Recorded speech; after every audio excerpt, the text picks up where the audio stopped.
দীঘা শঙ্করপুর মন্দারমণি সহ দক্ষিণবঙ্গের উপকূলবর্তী এলাকায় আজও কাল প্রবল বৃষ্টিপাত।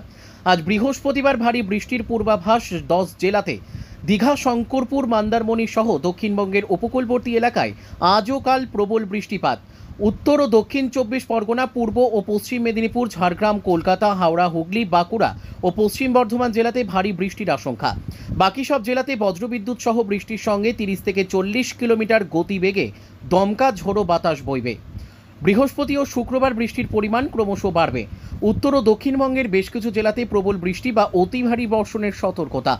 উত্তরবঙ্গের পার্বত্য এলাকায় ধসও নামতে পারে, নদীর জলস্তর অনেকটাই বাড়তে পারে, শহর এলাকায় জমবে জল, গ্রামীণ নিচু এলাকায় প্লাবনের আশঙ্কা সপ্তাহান্তে।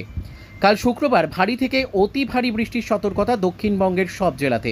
প্রবল বৃষ্টি বা অতি ভারী বৃষ্টির সতর্কতা 7 জেলাতে। পূর্ব ও পশ্চিম মেদিনীপুর, বাঁকুড়া, বীরভূম এবং হুগলি জেলাতে 200 মিলিমিটার পর্যন্ত বৃষ্টির আশঙ্কা। কলকাতা সহ বাকি জেলাতে 70 থেকে 110 মিলিমিটার অর্থাৎ ভারী বৃষ্টির সতর্কতা। কলকাতায় বৃহস্পতিবার ও শুক্রবার ভারী বৃষ্টির সতর্কতা, সঙ্গে 30 থেকে 40 কিলোমিটার গতিবেগে দমকা জোড়ো হাওয়া। উত্তর পশ্চিম বঙ্গোপসাগরে অবস্থানরত সুস্পষ্ট নিম্নচাপটি উত্তর দিকে অগ্রসর হয়ে যাবে, ঘনীভূত হয়ে গভীর নিম্নচাপে পরিণত হয়েছে।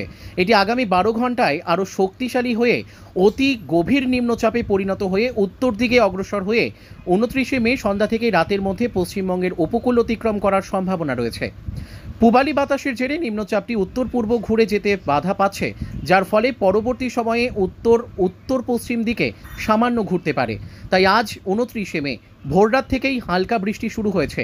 আজ সারাদিন মাঝারি বৃষ্টি চলবে কলকাতা সহ গাঙ্গেয় জেলায়। বিকেলের পর থেকে পরবর্তী 24 ঘন্টায় বৃষ্টির দাপট বাড়বে, সাথে দমকা অথবা ঝোড়ো বাতাস।